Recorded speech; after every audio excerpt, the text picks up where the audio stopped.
काल रायगड जिल्हा परिषदेच्या अर्थसंकल्प सादरीकरणादरम्यान राजकीय वातावरण तापल्याचं पाहायला मिळालं। आभार प्रदर्शनाच्या वेळी बोलताना भाजपचे नव्याने नियुक्त सभापती वैकुंठ पाटील यांनी शेतकरी कामगार पक्षावर जोरदार निशाणा साधला।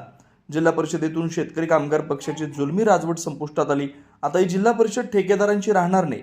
तसंच गेल्या अनेक वर्षापासून 70 ते 75 कोटींचा अर्थसंकल्प सादर होत होता। मात्र महायुती सरकार आल्यानंतर 175 कोटींचा अर्थसंकल्प सादर करण्यात आल्याचा दावा त्यांनी केला।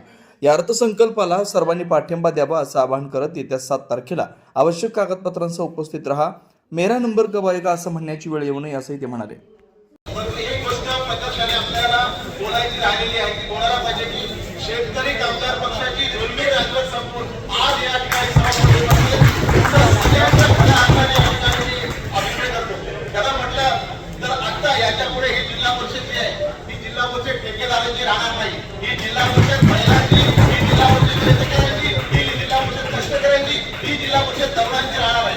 आज जो आता संदर्भ सादर केला आहे गेल्या अनेक वर्षापासून ज्या लोकप्रतिनिधी अर्थसंकल्प सादर केला आहे तो जवळपास 70 ते 75 कोटीच्या आसपास आहे। आणि आज आपल्या सन्माननीय अध्यक्ष वाकडेकर साहेबांनी 175 कोटीचा खऱ्या अर्थाने महायुतीचं शासन हे कसं सुशासन आहे हे आज या अर्थसंकल्पाने दाखवलेलं आहे। आपण सर्व मंडळी या अर्थसंकल्पाला खऱ्या अर्थाने पाठिंबा द्या आणि या अर्थसंकल्प मंजूर झाला असं या ठिकाणी मी जाहीर करतोय। त्याचबरोबर सगळ्यांना अशी विनंती करतोय की 7 तारखेला आपण पुस्तकं सगळं भरून या। आपला मेरा नंबर कब आएगा असा वेळ येणार नाही, त्यावेळेला तुम्हाला नक्कीच चान्स मिळेल।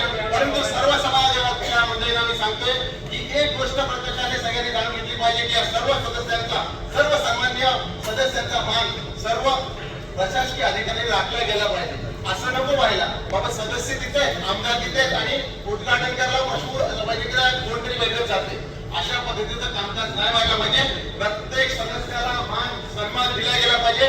त्याच्या मतदारसंघामध्ये जी काय गोष्ट होईल त्याला सांगितली गेली पाहिजे आणि त्याला विश्वासात घेऊनच त्याला जायला पाहिजे। तरच खऱ्या अर्थाने सुशासन येईल असं या ठिकाणी तुम्ही पाहत आहात विस्टा न्यूज मराठी।